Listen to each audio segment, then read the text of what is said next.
stop it. I'm not responsible for the monitor. Thank you, Miss That's a light. Thank you. I don't want to touch anything. Sorry. Okay. Once the monitor goes on, we're going to play a video. It's an old video that you might recognize. Oh no. I know what it's going to be. I absolutely know what it's going to be. Yeah. Oh, do you? Oh. That's it. Okay, let's play. Should we just play the video because we'll be able to hear it and you guys can see it through here. Let's play the video right now, you guys, and then we'll get back to you. There we go. In the photo shoots you do with Vogue magazine and Cosmopolitan and Entertainment Weekly, Time magazine, your hair changes dramatically from short to long. Do you wear wigs? No, I do not. Have you worn wigs? No, I have not. Will you wear wigs? Maybe. When will you wear wigs?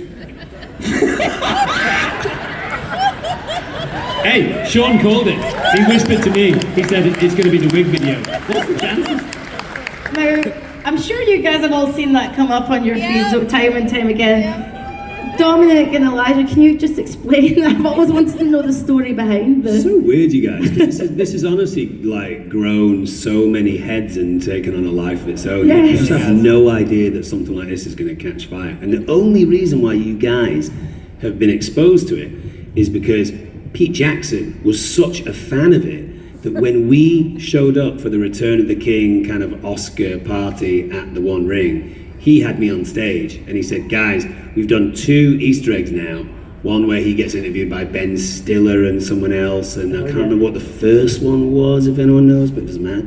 And then he said, but for the Return of the King, we want to do this thing with Dom. And he asked me on stage in front of all these people, do we have your permission? And he obviously does that so that you can't say no, because you're not going to say no in front of hundreds of people. So I said, yeah, okay. And then it made its way onto the DVD Easter egg. But the very short story behind it is Billy, we were all in Berlin, and Elijah had to fly to New York to do Saturday Night Live, and obviously he was very jet lagged, but doing the press that we were doing.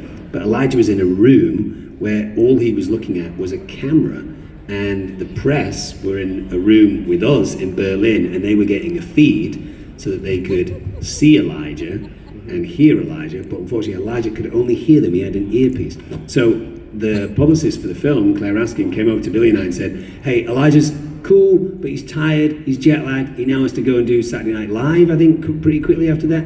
Could you guys just come in when he gets a little 5-minute break and just say, hey, we love you and we can't wait to see you, you know, when you're coming back on your next trip, and just like try and raise up his, you know, energy and his tiredness, because he was jet lagged. And we were like, yeah, okay. And then she said, just as an aside, she said, oh, just so you guys know, he can't see you.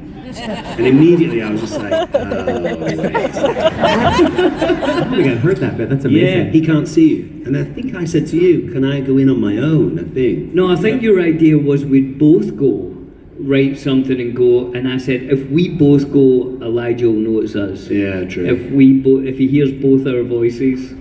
And I said, just you do it. And then can you guys complete the circle, because you guys went into a booth and watched it. How did you watch it? So you went and wrote, you know, some stuff, some with ideas, little ideas, and Dom's got a great German accent. He was born in Germany and really great at all that. And they had another room where I suppose the publicists and all that could sit and watch. So they could see you, because, you know, that's where all the people were, and then we could see you in New York. You guys were just passing through and you're like, oh, we'll watch this. How did you know why did you go in there? This is what's so amazing about technology now. You know, now on our phones, in any minute, you could have someone in China and someone in Russia and someone in South Africa all on the phone in 1 second. This was like the Stone Age. And they had, you know, the Takeover Hotel, or at least several floors of a hotel, and they'll set up all these pods. So when you walk out of one room, the kind of holding room, there's all the cords down the hotel like hallway. So you're walking down the hallway and it's a little bit like, careful where you step, you'll fall over, you'll knock over one of these lights or something like that. And there was this like cackling going on. And I remember, like, you come out of your, it's a little exhausting. You do the same thing over and over and over and over and over again, and you come out and like, what's this? And you walk over, and all the people in the publicist booth were hunched over, just laughing. And I remember, like, what the hell is going on with this? Right? Does that sound about like the setting? Yeah. And you know, not many people, maybe the Mission Impossible or the what do they call it? The Marvel, maybe they understand it, but like we were connected around the world. You know, today you're in Paris, the next day you're in Wellington, then you're in Sydney, now you're in whatever. It's like you're all over the world, and the world shrinks, and it's like rock and roll. You know, what day is it? You look out the window and you see another kind of, you know, landmark, and you know where you are. But there we were in this thing, and it's so like, I don't know if goofy's the right word, or intimate, or like, it was cool. Like, yeah, of course New York, of course Saturday Night Live, of course we're in Germany, of course you're gonna do this. Like, yeah, it's fine, whatever, just let it, just keep going. It actually reminded me a lot of that Radiohead film, Meeting People is Easy, where they just do this worldwide tour and everyone's jet lagged and everyone's tired and you don't know day from night and you don't see the city. Everyone's like, you having a nice time in Berlin? And you're like, well, yeah, I was sat in a hotel room for 3 days and then we have to jump on it. You don't see any of Berlin, that was when there was like a huge strike on. And so, right? Remember, there's a big strike, and we were all kind of like, "Hey, you better get out of the way." The strike I missed people Berlin entirely. I didn't get to go to Right. Well, you were on SNL. That's not terrible. No, it was all great. right. I'm just saying. Well, segueing from the meme, the wig thing, which has become a meme. Vix.